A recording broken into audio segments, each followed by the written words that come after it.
All right, so today we're going to talk about KSP or solubility product. And in essence, we've already dealt with this a little bit because if you remember a while back, we studied solubility rules. And solubility rules, if you remember, those were our A, B, C, D rules. If you want to need a refresher, you might want to just take a quick glance at them. But essentially what we used solubility rules for was to be able to write a net ionic equation. So an example that might be if we gave you silver nitrate. Aqueous means that it's dissolved in water, and we put it together with sodium chloride.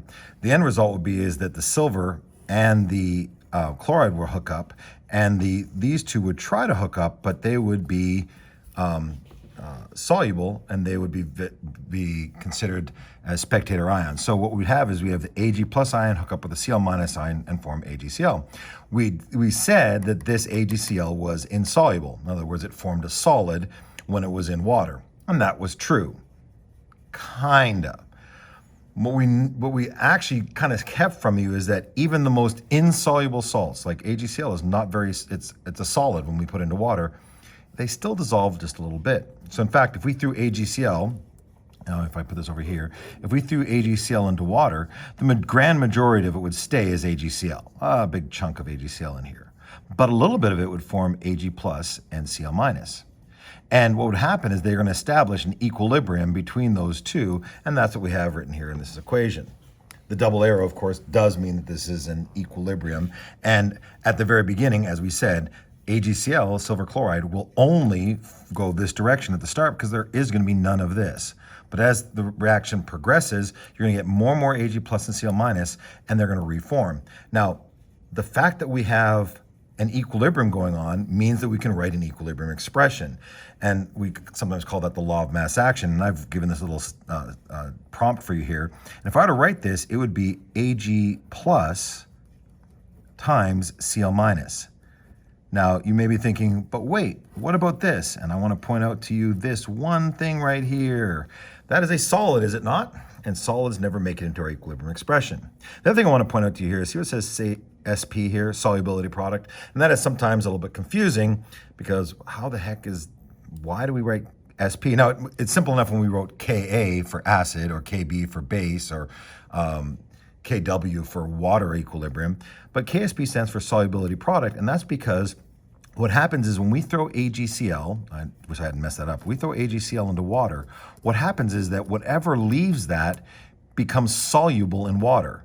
And if you write the equation out, aren't these two things soluble in water? And the solubility product is what gives us our K. That's probably the best way to deal with it. Now, what you should know about solubility is that water, for every single ion, has, especially for ones that are insoluble, has a maximum number of ions that it can have. So for Ag plus and Cl minus, it has a maximum amount that these two can be in water together. Now, if I show you really quickly here, we have I put on the very last page of your notes, we have a solubility diagram here. And if you take a look, and it's maybe a little bit hard to see, but AgCl's, its K value is 1.6 times 10 to the negative 10, which is ridiculously small. Would you agree? 1.6 times 10 to the negative 10. So in essence, times 10 to the negative 10, what that means is that the Ag plus times the Cl minus concentration will only ever equal this, no matter how much of this or how much of this we put in there to start with, which we'll get to in a little bit. Now, how does this work exactly? Well, remember in every problem, every equilibrium problem, there's only two types of problems. One is, given the K, solve for concentrations, or given the concentrations, solve for K. Now, another way of saying concentrations when we're dealing with solubility or solubility product is we give you, instead of concentrations, we give you solubility. So let's try a problem. So I'm going to give you this problem right here, and I wish I'd done this a little more quickly, but here we go. So here's a problem you can find in your textbook, and it is copper 1 bromide, and they tell you it has a measured solubility of 2.0 times 10 to the negative 4 moles per liter at 25 degrees Celsius. Now, one of the things I want you to be aware of here is that solubility, they can call it either, sometimes they'll call it molar solubility, and that's what we have right here because it's molar. Moles per liter. But often they'll ask you to do the solubility in grams per liter or grams per milliliter or some other kind of weird unit. So you always have to be careful when they're giving you solubilities that you realize that it's what unit it is in to begin with. In this case, it is moles per liter. So in order to be able to work with this problem, every single time we deal with something, we're going to have to deal with an equation. So what we have here is we have CuBr, and it is going to get thrown into water, and when it does, it's going to form Cu plus and Br minus. I've not been very good with writing in the states of matter, so I'm going to do that right now. Now, in this particular case right here, if I'm lost and I don't know what to do, I might start by putting my KSP expression over on the side. So would you all be okay with me saying it's Cu plus times Br minus? And they're asking us in this problem for the KSP. So they're asking us to solve for this. So if we can solve for, if we know what these two values are, couldn't we put them in here and solve for KSP? Yeah? So let's take a look at what they give us to begin with. And we're going to do an ICE problem. Now, what's important about ICE problems is that you never, ever have anything here for an initial amount because we only care about molarities when we're dealing with a problem. When we start off and we throw our CuBr into water, when we first throw it in there, there is going to be no Cu plus. So it's only going to go in one direction. So that means we have 0 of this and 0 of this to begin with. Now, what we're going to do is we're going to lose a certain amount of this CuBr, and that's called the solubility. However much we lose from the original, that's the solubility. So it's also going to form X here and X here. And another way of saying it might be is that our solubility is X, because that's what we're losing. Again, at the end, we don't really care about what we have, although it is this minus X. We're never going to worry about this. But when we have X and X here, and when we plug it back into our equation over here, wouldn't that be X times X is equal to our KSP value? True story? But here's the problem. What is our X? Because if we know what our X is, we can solve for the problem. And up here, we have this value. Do you see how it says 2.0 times 10 to the negative 4? So X is equal to 2.0 times 10 to the negative 4 because X is the solubility, and that is whatever leaves, whatever quantity leaves, that's the solubility of this CuBr. In fact, I probably should have, instead of writing X in here, I should have written 2.0 times 10 to the negative 4 here, and 2.0 times 10 to the negative 4 here. Now, if I plug that in into my equation, 2.0 times 10 to the negative 4 squared, you're going to end up with 4.0 times 10 to the negative 8. Again, there are units there, and those would be moles squared per liter squared, but because we're dealing with a K problem, they don't really require us to ever deal with units, so we're not. So this is a typical problem where they're going to give us the solubility and ask us to solve for the K. Now, that's a pretty straightforward problem, but what if we gave you a slightly more complex problem where it isn't a 1-to-1-to-1 ratio, which, again, happens. So let's do this problem right now, and in this problem, we're going to be dealing with lead 2 iodide. Now, I'm going to write out the equation for this because in all equations, that would be my starting point. And if you're just trying to figure out what do I do in a problem, that's your starting point always.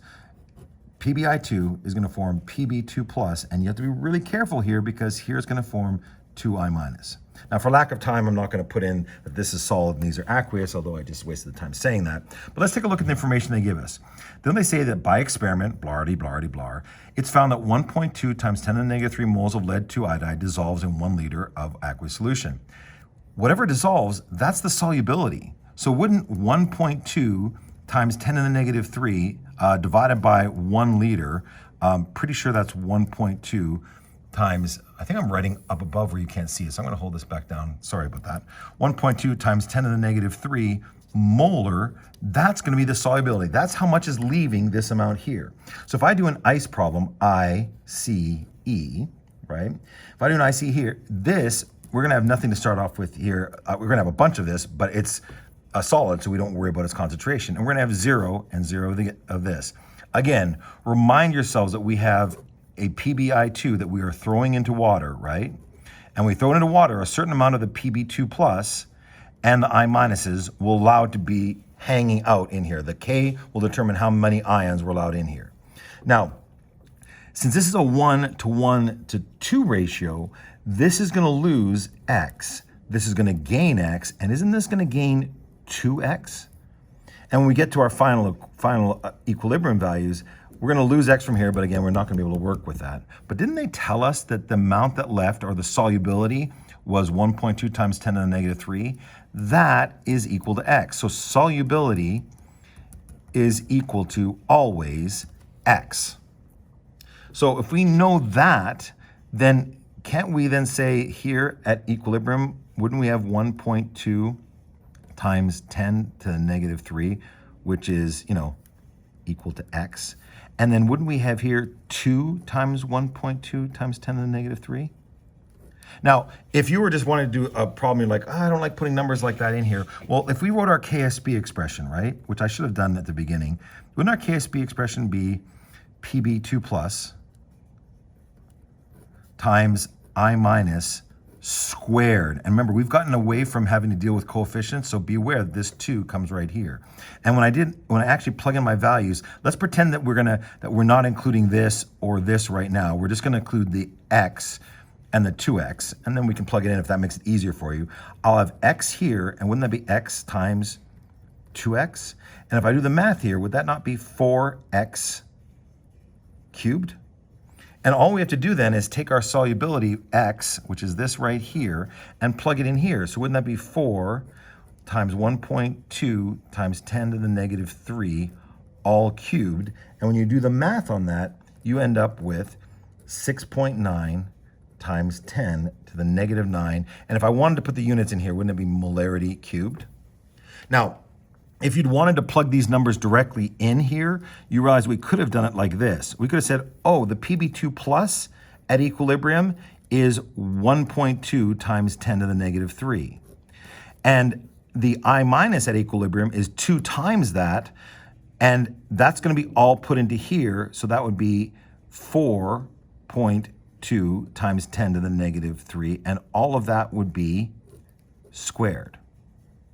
So if you wanted to do the math, you could, if you liked. Ooh, that's wrong math. I think it's 4.4, sorry.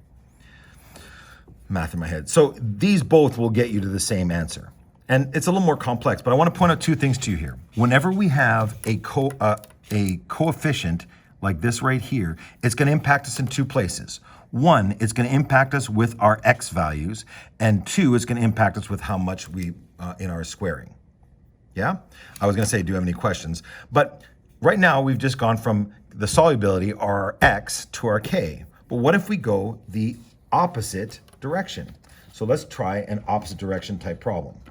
So we're going to give you the k, and we're going to ask you to go backwards and solve for the x, or solubility. In fact, can we lock into our heads where it says calculate the solubility? Can you guys in your heads just think that is x?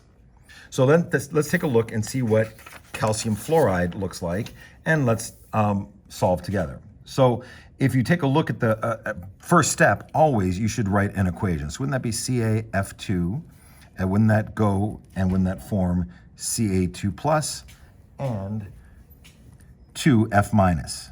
Yeah? Now, if I want to, and I'm going to get in the habit of doing this, let's put our KSP value right here to begin with. Wouldn't that be Ca2 plus times F minus all squared? Because remember, that 2 comes up here. Let's keep that there so we don't make any mistakes here. But now watch what they do. They ask us to solve for the solubility, and they're giving us an initial K value of 3.4 times 10 to the negative 11. I'm going to put that right here so we have it, times 10 to the negative 11 equals this. So now we're going to set up and just do an ICE problem like we normally would. Can we get used to the fact that there's nothing going to be here, right? Initially, we have 0 of this and 0 of this. We're going to, for every one of these we lose, don't we gain 1 of these and 2 of these? So wouldn't this be minus x from nothingness, right? Wouldn't this be x, and wouldn't this be 2x?